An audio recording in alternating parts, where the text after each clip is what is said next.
Meera, parents का बच्चों को पालने का तरीका और उसका बच्चों पर होने वाला असर दिखाने वाली एक कहानी।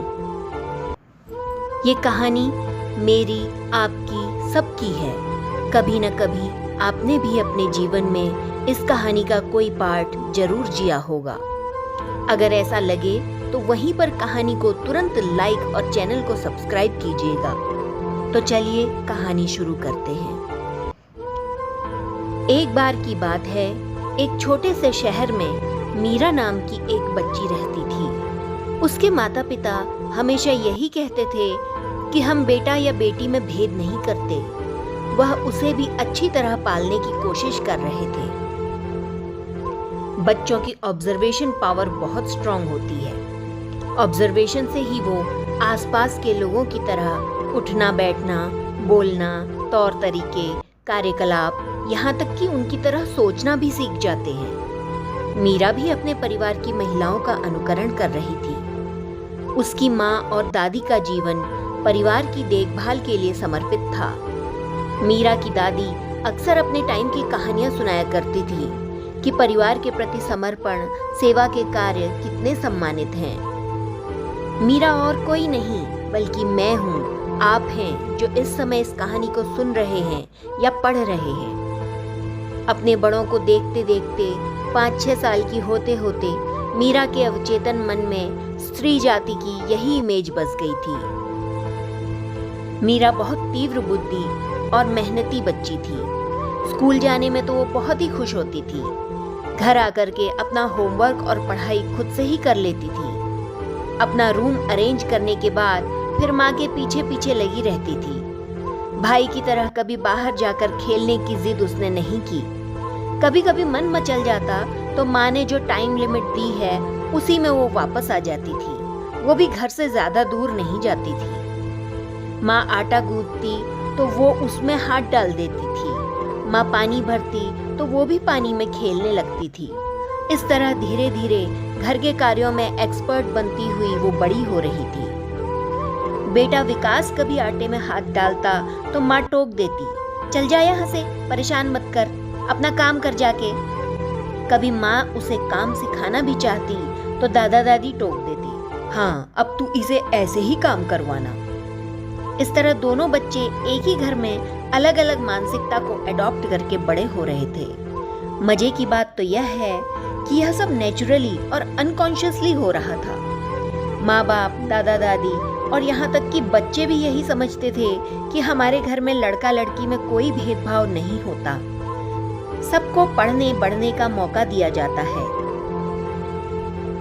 बेटे से कई बार पापा ने और कई बार किसी आउटसाइडर ने जरूर पूछा होगा कि बेटा फ्यूचर के लिए क्या सोचा है, लाइफ में क्या बनोगे। बस इतना भी काफी होता है बच्चे को प्रेरित करने और एक दिशा देने के लिए कि बच्चा इस बारे में कुछ सोचे। लेकिन बेटी को कभी ऐसी प्रेरणा नहीं दी जाती कि उसे अपना करियर बनाना ही है, और वो भी जल्दी। जब विकास 12th में गया तो उसके कंपटीशन एग्जाम के फॉर्म भरवाए गए। उस पर प्रेशर का बम फट गया था कि उसके अंदर से भी और बाहर से भी कि उसे अब कुछ करना ही है, कुछ बनना ही है। जब बेटी का 12th पास आउट हुआ तो उसे भी कॉम्पिटिटिव एग्जाम दिलाए गए कि क्वालिफाई हो जाएगी तो ठीक है, नहीं तो बीएससी कर लेगी। यानी अंदर और बाहर का प्रेशर और मोटिवेशन लगभग 0 था। विकास तो इंजीनियर बन गया। मीरा के लिए बीएससी का फॉर्म लाया गया। मीरा ने कहा मुझे एयर होस्टेस बनना है, तो किसी ने ज्यादा इंटरेस्ट नहीं लिया। फिर मीरा ने कहा मुझे साइकोलॉजी सब्जेक्ट बहुत पसंद है, मैं वही पढ़ूंगी। तो कहा गया आर्ट साइड लेगी तू, अच्छी अच्छी रेपुटेड पोस्ट वाले लड़कों की डिमांड साइंस स्ट्रीम की लड़कियां और इंग्लिश बोलने वाली लड़कियां होती हैं। और फिर मीरा की बीएससी की पढ़ाई शुरू हो गई।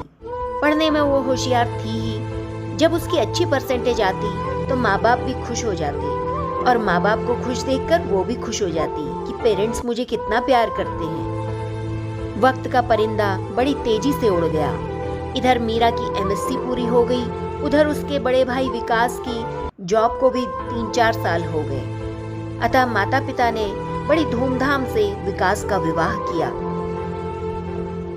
अब मीरा ने मन लगाने के लिए घर के पास के एक प्राइवेट स्कूल में टीचिंग जॉब पकड़ ली और खुद बीएड करने लगी। इस बीच उसके लिए दिल्ली के रहने वाले बीटेक पास इंजीनियर लड़के का रिश्ता आया तो माँ बाप ने खुशी खुशी शादी तय कर दी। एक आदर्श परिवार की आदर्श कन्या का आदर्श तरीके से और आदर्श लड़के से विवाह होने जा रहा था। सब खुश थे, मीरा भी खुश थी। मीरा के विवाह के 5 माह बाद एक अप्रत्याशित एक्सीडेंट में उसके माता पिता दोनों चल बसे। इधर मीरा जब से ससुराल में आई थी, जैसा कि उसने सीखा था, ज्यादा बोले बिना वह चुपचाप घर के कामों में लगी रहती। ससुराल में जो सदस्य उससे जो कुछ करने के लिए कहता वो कर देती। जब वह नई नई बहू थी तो उससे पूछा गया, ला दिखा क्या क्या भेजा है तेरे माँ बाप ने हमारे लिए। किंतु ससुराल वालों के अनुसार सामान न होने पर वे थोड़ा खींचे खींचे से रहने लगे। किंतु मीरा ने सोचा था कि धीरे धीरे सब अपने आप ठीक हो जाएंगे। ससुराल की खींचतान के कारण मीरा अपने बीएड की पढ़ाई भी ठीक से नहीं कर पा रही थी। जैसे तैसे उसने बीएड की परीक्षा दी, किंतु इस बार उसकी परसेंटेज भी कम आई। उसके ससुरालियों को उसकी शिक्षा दीक्षा से कोई मतलब नहीं था। वो कहते थे, पढ़ लिख कर तीर थोड़ी मारेगी, अपना ही तो पूरा करेगी, तो क्या चाहिए इसकी पढ़ाई, क्या चाहिए नौकरी, घर के काम करो। वो घर के कामों में खुद को भूल गई कि वो भी एक इंसान है, लेकिन घर के लोगों को कभी खुश न कर सकी। शायद घर के लोग भी यह भूल गए थे कि वो भी एक इंसान है। अपनी ससुराल में वो एक मुफ्त की गुलाम जैसी हो गई थी, जिसे अपने लिए कुछ सोचने तक की इजाजत न थी। मायके और ससुराल के माहौल के अंतर, ससुरालियों की मानसिक शारीरिक प्रताड़नाओं तथा ससुराल में कहीं से कहीं तक कोई सहारा न होने के बाद अब शादी के 5 महीने बाद उसके सर से माँ बाप का साया भी उठ गया। इस झटके ने उसे और तोड़ दिया। वो और अधिक गुमसुम सी हो गई। इस परिस्थिति में भी ससुराल से उसे सुबह मायके पहुंचकर शाम की वापसी की शर्त पर जाने की आज्ञा मिली। बड़े बोझिल मन से मायके से जब वह ससुराल वापस पहुंची तो उस पर जो बीत रही थी उससे किसी को कोई भी मतलब न था। उसके घर पर कदम रखते ही आदेश मिला, आ गई, चल अब चाय पिला और घर के कामों में लग जा। ससुराल में कभी कुछ भी गलत होता, किसी का स्वास्थ्य खराब होता या कुछ नुकसान होता तो उसका जिम्मेदार मीरा को ठहराया जाता। वक्त फिर से बीता। मीरा के विवाह को अब 2 वर्ष होने वाले थे। अब मीरा के यहाँ एक कन्या ने जन्म लिया। आज पहली बार विवाह के बाद मीरा अपनी पुत्री का चेहरा देखकर बहुत खुश हुई। उसे लगा जैसे उसकी निरुद्देश्य जिंदगी को एक उद्देश्य और जिम्मेदारी मिल गई है। किंतु घर के अन्य सदस्य जो पुत्र की उम्मीद पाले बैठे थे, निराश हुए तथा मीरा पर होने वाली प्रताड़नाएं और उपेक्षित व्यवहार और अधिक बढ़ गया। लंबे समय से इस सब के चलते वो डिप्रेशन में चली गई। उससे कहा जाता था, खाने पहनने को तो मिलता है ना तुझे, ज्यादा सपने पालने वाली स्त्रियां अच्छी नहीं होती, वो घर तोड़ देती हैं। अपने ही घर में मीरा का अस्तित्व तुच्छ कार्यों और जीवन निर्वाह तक ही सीमित हो गया। उसके साथ एक मशीन की तरह व्यवहार किया गया जिसमें कोई भावना या आकांक्षा नहीं थी। उसका हर दिन एक संघर्ष बन गया। अंततः मीरा ने स्वयं खुद की परिस्थितियां बदलने का संकल्प किया। मीरा ने कुछ स्वतंत्रता और वित्तीय स्थिरता पाने की उम्मीद में प्राइवेट स्कूल में शिक्षण कार्य करना प्रारंभ कर दिया। किंतु उसका यह कार्य भी ससुरालियों को खटकने लगा और 2 माह पश्चात ही उसका शिक्षण कार्य भी छुड़वा दिया गया। उसे धमकियां और गालियां दी जाने लगी। जब असहनीय हो गया तो वह सांत्वना और समर्थन की तलाश में अपने भाई विकास के घर चली गई। कहते हैं लड़की विवाह के बाद पराई हो जाती है। कैसी विडंबना है। कोई बताए लड़की मायके की अपनी है या ससुराल की। भाई विकास बहन को देखकर बहुत खुश हुआ। उसने कहा, तू चिंता मत कर, मैं हूँ। मीरा को कुछ सांत्वना मिली। मीरा ने कहा, मैं अब ससुराल कभी नहीं जाऊंगी। यह सुनकर मीरा की भाभी नाखुश हो गई। जैसे ही विकास अपनी ड्यूटी पर जाता, उसकी पत्नी मीरा को परेशान करने लगती। वो मीरा से भाई के घर में खाए एक एक निवाले का हिसाब चुकता करवाने लगी। वो मीरा से सारे घर के काम करवाती और मीरा को काफी बेइज्जत भी करती। उसने मीरा को अपनी सखियों से भी जलील करवाना शुरू कर दिया। उसने मीरा को वापस ससुराल जाने के लिए मजबूर कर दिया। बहुत दुखी मन से, स्वयं को बेसहारा महसूस करते हुए मीरा ससुराल वापस आ गई। किंतु यह ससुराल वापसी मीरा के लिए एक नए दुस्वप्न की शुरुआत थी। उसके ससुराल वालों का दुर्व्यवहार बहुत तेज हो गया और अब उसका पति भी इसमें शामिल हो गया। अब मीरा षड्यंत्रों और दुर्व्यवहार के जाल में फंस चुकी थी। अब अपनी परिस्थितियों के बोझ से उसका दम घुटने लगा था।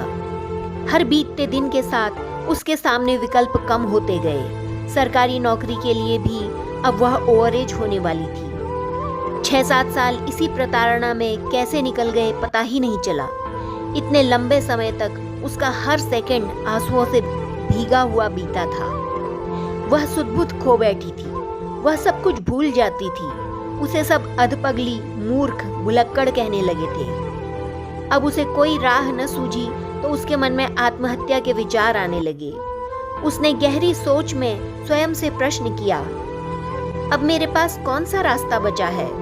तो उसके मन ने उत्तर दिया कि 2 ही मार्ग शेष हैं, या तो हार ही जाओ या जीत ही जाओ, या तो आत्महत्या कर लो या फिर आत्मनिर्भर बन जाओ, अपने पैरों पर खड़ी हो जाओ।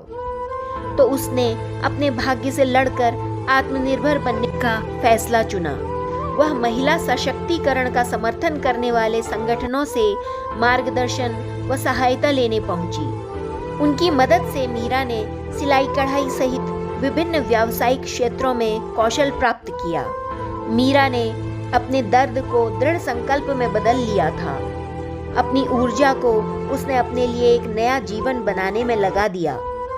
उसने छोटे छोटे हस्तशिल्प बनाकर तथा उन्हें स्थानीय बाजार में बेचकर शुरुआत की। कई चुनौतियों और असफलताओं के बाद मीरा की कड़ी मेहनत धीरे धीरे रंग लाने लगी। धीरे धीरे मीरा की प्रतिभा को पहचान मिलने लगी और उसका व्यवसाय फलने फूलने लगा। जैसे जैसे उसकी आर्थिक स्थिति में सुधार हुआ, उसका खोया हुआ आत्मविश्वास लौटने लगा। अब मीरा उन लोगों के लिए ज्ञान और प्रेरणा का एक स्तंभ बनना चाहती थी जिन्हें इसकी सख्त जरूरत थी। अतः मीरा एक प्रतिष्ठित निजी स्कूल में शिक्षिका बन गई। वह अपने शिक्षण कौशल तथा अनेक प्रतिभाओं व संघर्षों तथा अपनी योग्यता के कारण छात्रों, विशेषकर युवा लड़कियों की रोल मॉडल बन गई तथा स्कूल प्रबंधन की पसंदीदा शिक्षिका बन गई। आय तथा पद में लगातार वृद्धि एवं अपनी नई स्वतंत्रता के साथ मीरा ने अपमानजनक वैवाहिक जीवन से मुक्ति प्राप्त करने का फैसला किया। उसने घरेलू हिंसा के खिलाफ लड़ने वाले संगठनों से कानूनी सलाह और समर्थन मांगा। ज्ञान और शक्ति से लैस उसने तलाक के लिए अर्जी दी। एक दमनकारी विवाह के बंधनों से मुक्त होने का दृढ़ संकल्प। अखबारों में उसकी कहानी छपी तो लोगों के दिलों को छू गई। उसकी कहानी ने घरेलू हिंसा का सामना करने वाली महिलाओं की दुर्दशा के बारे में जागरूकता फैलाई। न्यायाधीश ने उसके पक्ष में फैसला सुनाया। जीत ने मीरा को उसके जीवन की स्वतंत्रता तथा गरिमा वापस लौटा दी। मीरा ने जीवन भर शिक्षण कार्य के अतिरिक्त लड़कियों की शिक्षा, बाल विवाह और लिंग आधारित भेदभाव के खिलाफ सक्रिय अभियान चलाया। उसने घरेलू हिंसा से बचे लोगों के लिए एक सहायता समूह शुरू किया, जिसमें उन लोगों को ठीक होने तथा अपनी ताकत खोजने के लिए एक सुरक्षित स्थान व समय मिल सके। मीरा के एक दमित और पीड़ित व्यक्ति से एक सशक्त और प्रभावशाली महिला बनने की यात्रा ने अनगिनत अन्य लोगों को प्रेरित किया। अपनी बेटी की नज़र में भी मीरा एक रोल मॉडल थी, जिस पर उसकी बेटी को बहुत गर्व था। अगर इस कहानी का कोई पार्ट आपकी लाइफ से मैच करता है तो मुझे कमेंट में उसके बारे में ज़रूर बताइए। ये कहानी आपसे पूछ रही है कि एक लड़की के जीवन में आने वाले कष्टों के लिए कौन जिम्मेदार है। कमेंट्स में इस प्रश्न पर डिस्कशन जरूर कीजिएगा। धन्यवाद।